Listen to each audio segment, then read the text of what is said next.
Hi everyone, कैसे हैं आप सब। उम्मीद आप सब ठीक होंगे। तो आज के इस वीडियो लेक्चर के अंदर हम एक और टॉपिक डिस्कस करने जा रहे हैं जो कि रहेगा हमारा थर्ड सैम पॉलिटिकल साइंस का जो मेजर टू सब्जेक्ट है, जिसका मैंने आपको पिछले वीडियो लेक्चर के अंदर सिलेबस भी डिक्टेट करवाया था, जिसका कोर्स टाइटल था कि फंक्शनिंग ऑफ इंडियन डेमोक्रेसी या अंडरस्टैंडिंग ऑफ इंडियन डेमोक्रेसी। तो उसका आज हम फर्स्ट यूनिट का फर्स्ट टॉपिक डिस्कस करने वाले हैं, जिसके अंदर हम ये समझने की कोशिश करेंगे कि किस तरह से जो डेमोक्रेसी का एवोल्यूशन हुआ है। अगर मैं बात करूं, जब हमारे इंडिया के अंदर ब्रिटिश का शासन था, उस समय से लेकर 1947 तक किस तरह से जो एवोल्यूशन का धीरे धीरे डेमोक्रेसी का एवोल्यूशन हुआ है। तो आज का जो वीडियो का मकसद रहेगा वो इसी टॉपिक के ऊपर रहेगा। एंड आज का जो टॉपिक है वो मैंने खुद की हैंड रिटन नोट्स की पीडीएफ के साथ डिस्कस करने वाला हूँ आपके साथ। अगर मैं बात करूँ आज के इस पीडीएफ की या आज के इस टॉपिक की, ये जो हैंड रिटन नोट्स हैं इसमें हो सकता है कि आपको पढ़ने में परेशानी हो।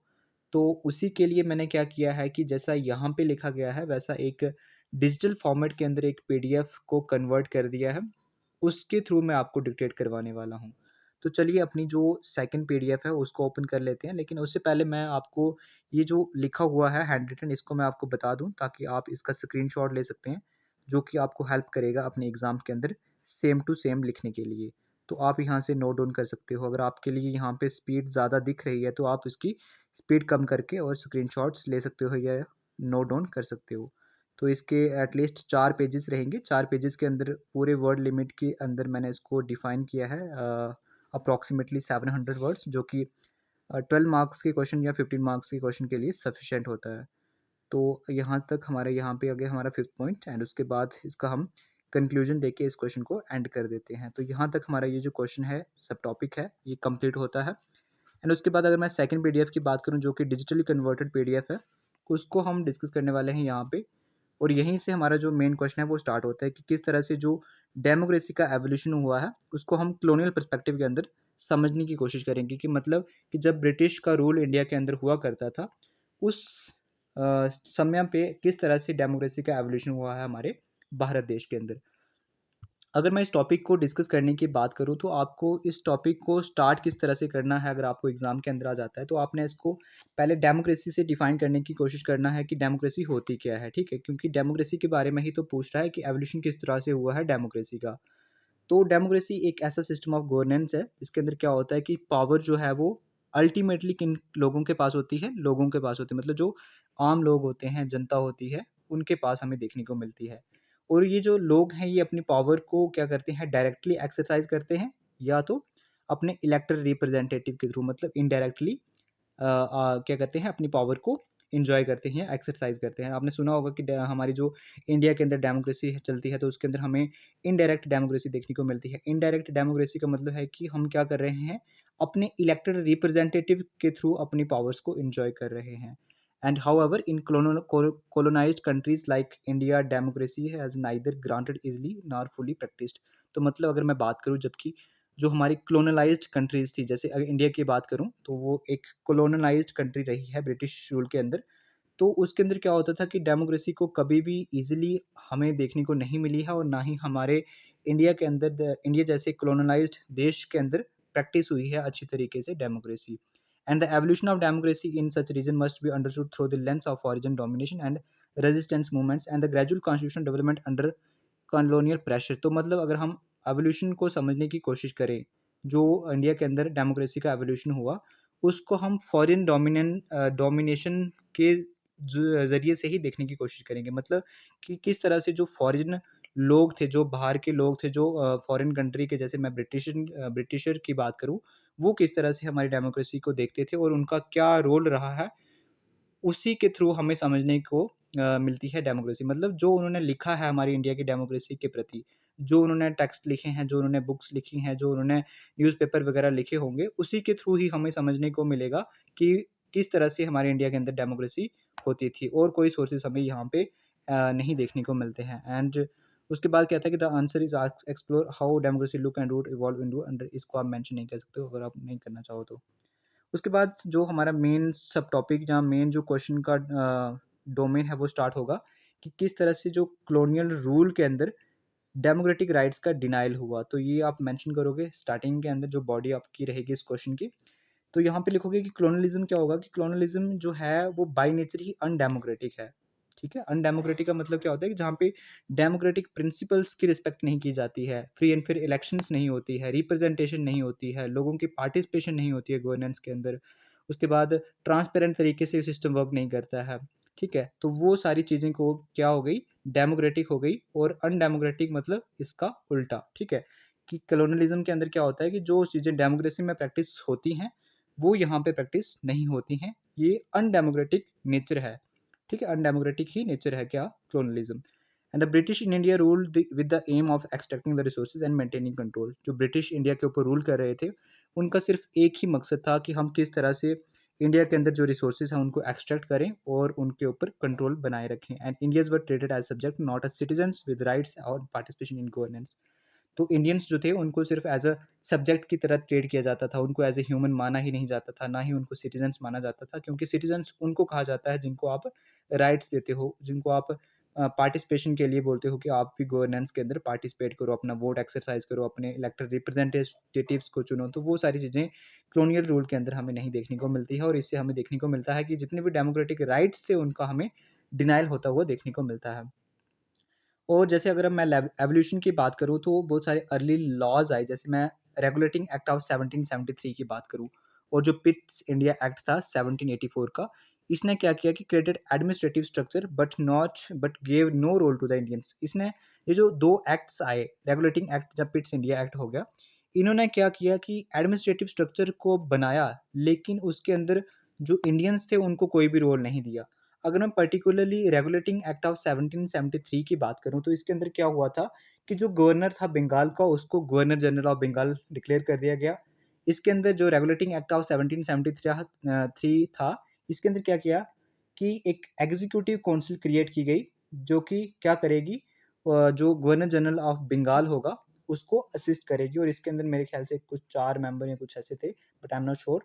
बट इसके अंदर ही इसको क्रिएट किया गया था। उसके बाद इन्होंने जो रेगुलेटिंग एक्ट ऑफ 1773 था, इसी के तहत जो सुप्रीम कोर्ट है कलकत्ता का 1774 के अंदर उसको भी एस्टेब्लिश किया था। तो मतलब एक एडमिनिस्ट्रेटिव स्ट्रक्चर क्रिएट कर दिया था, लेकिन उसके अंदर इंडियंस को कोई रोल नहीं दिया। और उसके बाद आता हमारा पिट्स इंडिया एक्ट, जो कि 1784 में आता है। जैसे ही रेगुलेटिंग एक्ट ऑफ 1773 फेल होता है, उसके बाद क्या आता है, पिट्स इंडिया एक्ट आता है 1784 का। इसके अंदर आप मेंशन करना चाहो तो कर सकते हो कि पिट्स इंडिया एक्ट के अंदर क्या हुआ। तो इसके अंदर क्या हुआ, इन्होंने अपना जो कंट्रोल था उसको ब्रॉड कर दिया। मतलब अब जो है इनके पास जो रेगुलेटिंग एक्ट ऑफ 1773 था, इसका क्या हुआ कि इन्होंने जो ये फेल कर गया, और उसके बाद आता है अपना पिट्स इंडिया एक्ट 1784। और इसके तहत क्या हुआ कि जो ब्रिटिशर्स थे उन्होंने अपना कंट्रोल बढ़ाया। इन्होंने जो पॉलिटिकल, सिविल और मिलिट्री अफेयर्स थे उनको अपने डायरेक्ट कंट्रोल में ला दिया, और जो गवर्नर जनरल ऑफ बंगाल था उसकी पावर को इंक्रीज कर दिया। तो ये दो एक्ट थे, आप इनको मेंशन कर सकते हो। एंड उसकी पावर जो थी वो concentrated in the hands of British officials, and the racial discrimination was visible in administration and law. तो मतलब जो ज़्यादातर पावर थी वो ब्रिटिश ऑफिसर्स के पास ही देखने को मिलती थी। एंड जो रेशियल डिस्क्रिमिनेशन था, मतलब जो गोरा और ब्लैक और वाइट का जो भेदभाव था, वो भी हमें यहाँ पे देखने को मिलता था। अगर मैं एडमिनिस्ट्रेशन की बात करूँ उसमें भी देखने को मिलता था, और लॉज में भी हमें देखने को मिलता था। And this early colonial period has no space for democracy. अगर मैं अर्ली कॉलोनियल पीरियड की बात करूँ तो उसमें हमें कोई भी डेमोक्रेसी की और स्पेस नहीं देखने को मिलता है, डेमोक्रेसी की ओर झुकाव नहीं देखने को मिलता है। उस समय कोई भी एवोल्यूशन हमें एज सच नहीं देखने को मिलता है डेमोक्रेसी का इंडिया के अंदर। उस समय सिर्फ कंट्रोल और एक्सप्लॉयटेशन जैसी सिचुएशन ही चल रही थी इंडिया के अंदर।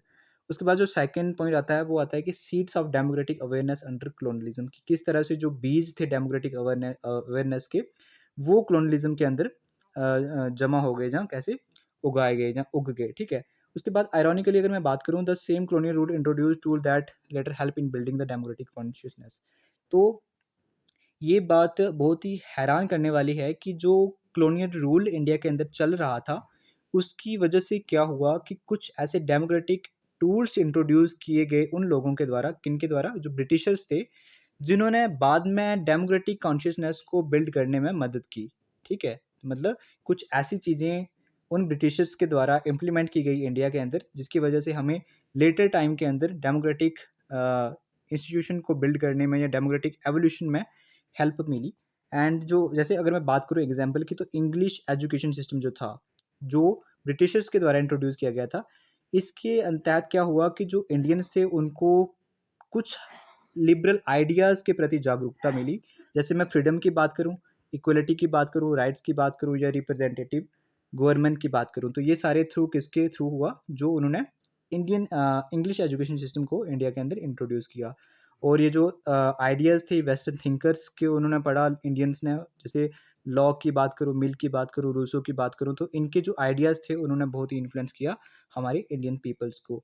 और जो इंडियन प्रेस था, चाहे वो सेंसर्ड ही था, लेकिन वो भी एक व्हीकल बना किसके लिए, पॉलिटिकल अवेयरनेस के लिए एंड क्रिटिसिज्म के लिए इंडियन के अंदर, ठीक है। तो मतलब जो प्रेस के थ्रू भी जो जागरूकता आ रही थी लोगों के अंदर, वो भी एक मेजर कारण बन गया कि किस तरह से जो हमारा इंडिया के अंदर एवोल्यूशन हुआ डेमोक्रेसी का। डेमोक्रेसी के अंदर जो आपने सुना होगा कि जो क्या होता है कि freedom of speech and expression, वो एक एक फंडामेंटल माना जाता है डेमोक्रेसी के अंदर, तो वो भी एक हमें न्यूज़पेपर के थ्रू ही देखने को मिला। उसके बाद जो रेलवेज थे, जो पोस्ट थे, पोस्ट मतलब वो जो पोस्ट ऑफिस थे, टेलीग्राफ मतलब जो कम्युनिकेशन का नेटवर्क था, इसने भी नेशनल कनेक्टिविटी को इंक्रीज किया। और इसकी वजह से क्या हुआ कि लोग यूनाइट होने में मदद उनको मिली, ठीक है। उसके बाद जो ब्रिटिश का लीगल सिस्टम था, जैसे उन्होंने कंसेप्ट को इंट्रोड्यूस किया, rule of law, equality before law and even selectively applied था, लेकिन उसके बावजूद भी हमें क्या मिला कि इस इन कंसेप्ट्स की वजह से भी हमें जो एवोल्यूशन देखने को मिलता है डेमोक्रेसी के अंदर। जैसे अगर मैं आज की बात करूँ, तो आज के टाइम पे भी हमें रूल ऑफ लॉ देखने को मिलता है, इक्वलिटी बिफोर लॉ देखने को मिलती है। तो ये सारे ब्रिटिशर्स की ही देन थी। एंड उसके बाद this development help develop political awareness and unity lying the foundation of democratic thought. तो ये सारी जो डेवलपमेंट्स हुई, जो ऐसे मैंने एजुकेशन सिस्टम बताया, जो रेलवेज थे, पोस्ट थे, टेलीग्राफ्स थे, उसकी वजह से क्या हुआ कि पॉलिटिकल अवेयरनेस लोगों के अंदर बढ़ी, लोगों के अंदर यूनिटी आई, और लोगों ने अपनी एक डेमोक्रेटिक थॉट्स की फाउंडेशन को सामने रखा कि हम भी एक डेमोक्रेटिक कंट्री चाहते हैं, क्योंकि democratic country as compare to जो कॉलोनियलिज्म चल रहा था उससे बेटर उनको देखने को मिल रहा था। उसके बाद कुछ ऐसे कॉन्स्टिट्यूशनल रिफॉर्म्स आते हैं, वो मानने जाते हैं कि एक स्मॉल स्टेप थे, लेकिन उनका इम्पैक्ट जो था वो बहुत बड़ा देखने को मिलता है। अगर मैं डेमोक्रेसी के एवोल्यूशन की बात करूँ इंडिया के अंदर, gradually due to Indian demands and British political needs, मतलब जैसे जैसे इंडियंस के लोगों की डिमांड्स बढ़ती गई और ब्रिटिश लोगों की जो नीड्स थी वो भी बढ़ती गई। यहाँ पे इसको आप इस कॉन्टेक्स्ट में समझ सकते हो कि जैसे कुछ इंडियंस जो हैं वो कुछ डिमांड कर रहे हैं, उसके लिए वो लगातार प्रोटेस्ट कर रहे हैं, लगातार एजिटेशंस कर रहे हैं। अब ब्रिटिश लोगों की भी ये ज़रूरत बन जाती है कि उनकी समस्याओं को हल किया जाए, वरना एक वायलेंट प्रोटेस्ट के रूप में उभर सकता है। तो उसके लिए क्या किया कि उन्होंने कुछ ऐसे कॉन्स्टिट्यूशन रिफॉर्म्स लाए, जैसे कि अगर वो लिमिटेड स्कोप में थे, लेकिन इंडिया को उन्होंने एक टेस्ट दे दिया लेजिस्लेटिव पॉलिटिक्स का कि किस तरह से एक चुनी हुई सरकार चलती है। तो ये कॉन्स्टिट्यूशन रिफॉर्म्स लाए गए ब्रिटिशर्स के द्वारा। ब्रिटिशर्स की ये नीड हो गई थी, क्योंकि जो इंडियंस थे वो कुछ ऐसी डिमांड्स रख रहे थे अपनी, जो ब्रिटिशर सरकार थी, ठीक। तो कुछ कॉन्स्टिट्यूशन रिफॉर्म्स ऐसे थे, जैसे अगर मैं बात करूं इंडियन काउंसिल एक्ट ऑफ 1861 और 1892, ये एक्ट लाया जाता है, जिसके अंदर क्या किया गया कि इंडियंस इन लेजिस्लेटिव काउंसिल्स, मतलब जो लेजिस्लेटिव काउंसिल्स बनाई गई उनके अंदर इंडियंस को भी जगह दे दी कि आप भी यहाँ पे पार्टिसिपेट कर सकते हो। और उनको जो रोल दिया गया वो एक ज़्यादा नहीं था, लेकिन माइनर रोल उनको लेजिस्लेटिव काउंसिल के अंदर दे दिया गया। तो ये कॉन्स्टिट्यूशन रिफॉर्म हमें देखने को मिलता है। उसके बाद हमारे पास मॉरली मिंटो रिफॉर्म्स आते हैं 1909 के अंदर, जिसके अंदर उन्होंने क्या किया कि सेपरेट इलेक्टोरेट को इंट्रोड्यूस किया, जिसके अंदर क्या होगा कि जो मुस्लिम्स होंगे वो मुस्लिम लीडर्स को ही वोट करेंगे। आप समझते होंगे सेपरेट इलेक्टोरेट होता क्या है, कि वहाँ पे मुस्लिम लीडर्स को ही वोट किया जाएगा और मुस्लिम पॉपुलेशन के द्वारा ही उनको वोट किया जाएगा। जहाँ पे हिंदू होगा वहाँ पे हिंदू पॉपुलेशन के द्वारा ही हिंदू लीडर को वोट किया जाएगा। तो वो एक सेपरेट इलेक्टोरेट को भी मॉरली मिंटो रिफॉर्म्स 1909 के अंदर लाए जाते हैं। उसके तहत भी इन्होंने क्या किया कि एक रिफॉर्म लाया गया, लेकिन इस रिफॉर्म की वजह से क्या हुआ कि जो कॉम्युनल डिविजन्स थी इंडिया के अंदर वो ज़्यादा बढ़ गई।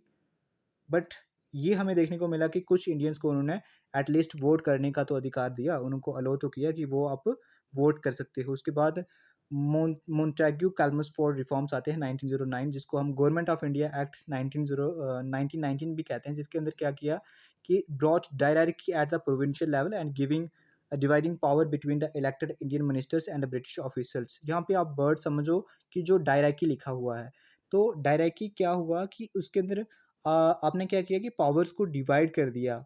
आपने क्या किया, कुछ पावर जो है वो ब्रिटिश ऑफिशियल्स को दे दी और कुछ पावर आपने इंडियन जो लीडर्स थे, जहाँ इंडियन जो इलेक्टेड रिप्रेजेंटेटिव्स थे उनको दे दी। तो ये एक उन्होंने प्रोविंशियल लेवल के ऊपर डायरेक्टली लाई, मतलब कि पावर को डिवाइड किया गया किसके बीच में, एक तो आपने ब्रिटिश ऑफिशियल्स के बीच में डिवाइड किया और दूसरा इंडियन ऑफिशियल्स के बीच में पावर को डिवाइड किया।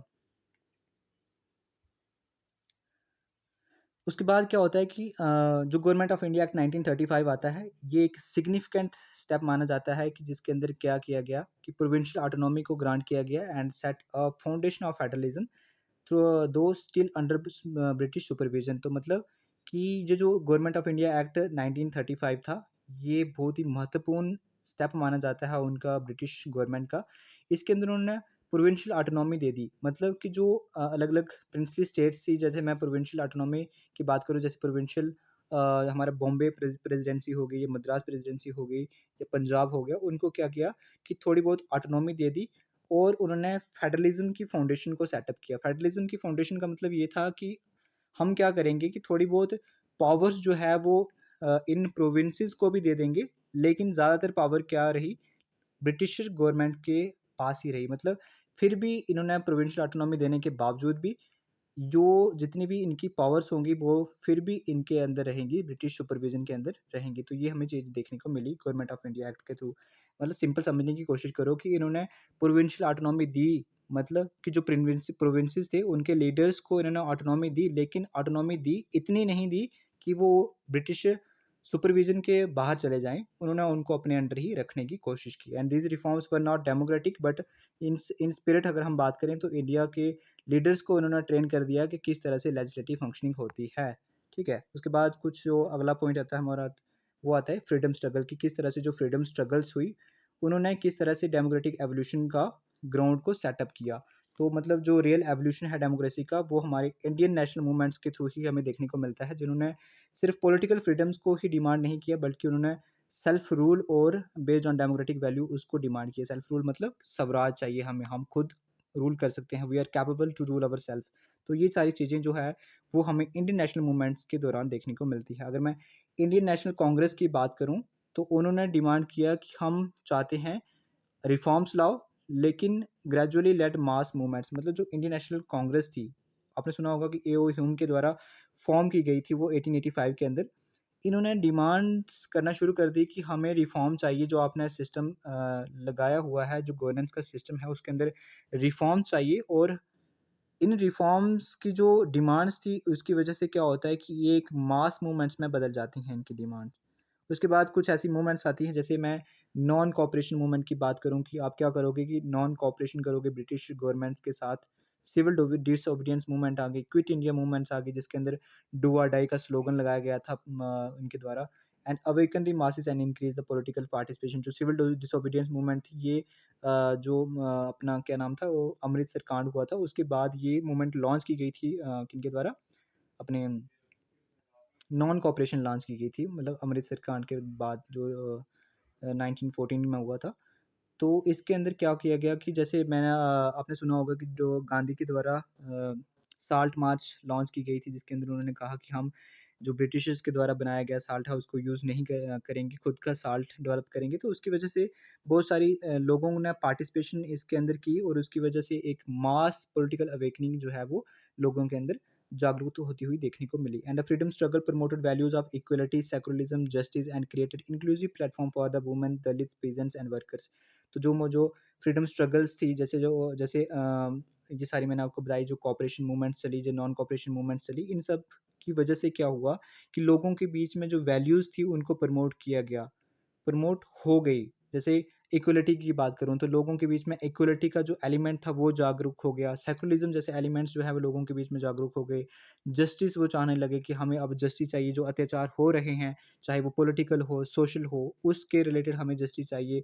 और इसकी वजह से क्या हुआ कि एक इंक्लूसिव प्लेटफ़ॉर्म, इंक्लूसिव का मतलब क्या होता है कि सबको आप मेल-जोल के आप सबको इकट्ठा करके एक ऐसा प्लेटफ़ॉर्म तैयार कर रहे हो जिसकी वजह से क्या होगा कि सभी की हेल्प होगी। जैसे ये प्लेटफ़ॉर्म क्रिएट हो गए इन फ्रीडम स्ट्रगल की वजह से वुमेन्स के प्रति के लिए, दलित्स के लिए, पीजेंट्स के लिए, जो वर्कर क्लास थी उनके लिए, कि अब आप क्या करते हो कि इकट्ठा होके अपनी वॉइस को जो है वो सरकार तक पहुँचा सकते हो। थिंकर्स की अगर मैं बात करूँ तो बहुत सारे जैसे पॉपुलर थिंकर्स हो गए हमारे गांधी, नेहरू, अंबेडकर और डॉक्टर सुभाष चंद्र बोस जी। इन्होंने अपने हमारी जो डेमोक्रेटिक इमेजिनेशन थी मॉडर्न इंडिया की उसको शेप करने की कोशिश की, या उनका हमें बहुत एक रोल देखने को मिलता है, महत्वपूर्ण रोल देखने को मिलता है।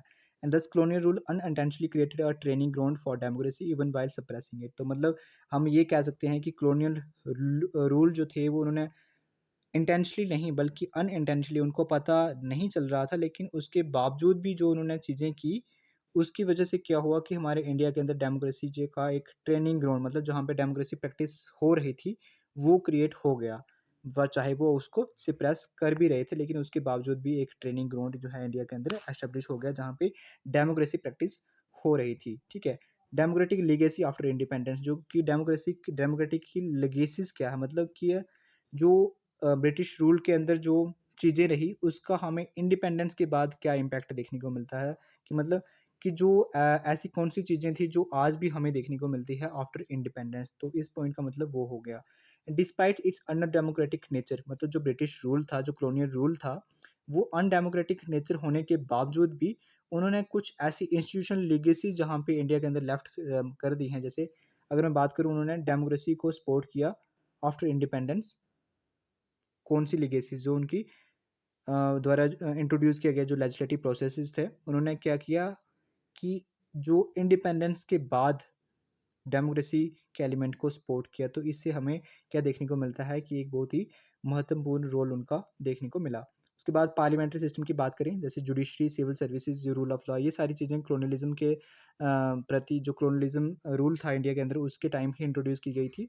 But origin but adopted and reforms in free India. तो उनके द्वारा ओरिजिन की थी, लेकिन अडॉप्टेड की गई हमारे इंडिया के अंदर जब हमारा इंडिया आज़ाद हो गया। एंड और उसके बाद जो एक्सपीरियंस रहा हमारा किसके रिलेटेड, इलेक्शंस के प्रति, जब पब्लिक डिबेट्स के प्रति, लेजिस्लेटिव फंक्शनिंग के प्रति, जो ब्रिटिश रूल के अंदर चल रही थी, उन्होंने हमें पोस्ट इंडिपेंडेंस के बाद बहुत हेल्प किया। ठीक है।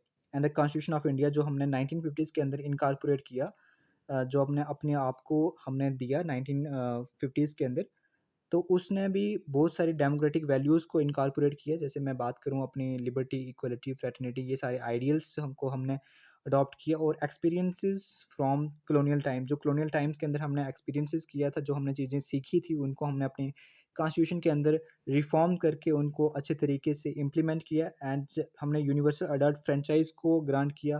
फेडरलिज्म जैसी चीज़ों को हमने इंक्लूड करने की कोशिश की। एंड सेकुलरिज्म और फंडामेंटल राइट्स जैसी चीज़ें भी हमने अपने कॉन्स्टिट्यूशन के अंदर इनकॉर्पोरेट कर दी। ठीक है। तो इसकी वजह से क्या हुआ कि जो हमारा डेमोक्रेसी का जो एवोल्यूशन था इंडियन कॉन्टेक्स्ट के अंदर, वो एक इनरिचिंग एलिमेंट हमें देखने को मिलता है।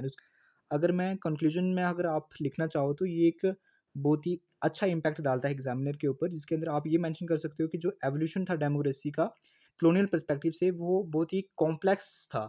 एक कॉम्प्लेक्स जर्नी हमें देखने को मिली है, क्योंकि जो कॉलोनियलिज्म था वो डेमोक्रेटिक राइट्स का डिनाइड था, कि उसके अंदर कभी भी हमें डेमोक्रेसी जैसी सिचुएशंस नहीं देखने को मिली। अगर जहाँ पे भी हमने कॉलोनियलिज्म देखा होगा तो वहाँ पे जितने भी अनडेमोक्रेटिक मीन्स थे उनको अपनाया जाता था। जेट क्रिएटेड सर्कमस्टांसेस, मतलब इसके बावजूद भी इन्होंने एक ऐसे सर्कमस्टांसेस को क्रिएट किया। जैसे अगर मैं बात करूँ एजुकेशन की, कम्युनिकेशन की, limited reforms that help Indian develop a democratic aspiration. तो मतलब कि जो एजुकेशन इंस्टीट्यूशन, जो एजुकेशन सिस्टम जो ब्रिटिशर्स के द्वारा इम्प्लीमेंट किया गया, जो रेलवेज, पोस्ट, टेलीग्राफ्स जैसे कम्युनिकेशन के मीडियम्स को इम्प्लीमेंट किया गया। और उसके बाद कुछ ऐसे लिमिटेड रिफॉर्म्स लाए गए, जैसे मैंने आपको पिट्स इंडिया एक्ट बताया, रेगुलेटिंग एक्ट ऑफ 1774 बताया। तो वो सारी चीज़ें इंडिया को डेवलप करते हैं अपनी डेमोक्रेटिक एस्पिरेशंस को बिल्ड करने के लिए। एंड द फ्रीडम स्ट्रगल, जैसे बहुत सारी फ्रीडम स्ट्रगल मैंने आपको बताया जिन्होंने ट्रांसफॉर्म किया अपने एस्पिरेशंस को रियलिटी के अंदर, leading to the creation of sovereign democratic country, and this democracy in India is not a mere of gift of colonialism। तो हम ये कह सकते हैं कि जो डेमोक्रेसी है वो एक क्लोनलिज्म का गिफ्ट नहीं है, बल्कि एक हमारा लगातार रेजिस्टेंस, जो लगातार विरोध और लर्निंग और पीपल की, लोगों की स्ट्रगल, जो लोगों का संघर्ष था अनडेमोक्रेटिक एम्पायर के प्रति, उसका हमें ये गिफ्ट देखने को मिलता है, क्या? डेमोक्रेसी। तो इसी के साथ हमारा जो 1.1 है वो खत्म होता है। अगले वीडियो लेक्चर के अंदर हम 1.2 डिस्कस करेंगे, जिसके अंदर हम एक और न्यू टॉपिक के साथ आपके साथ रूबरू होंगे। तब तक के लिए शुक्रिया।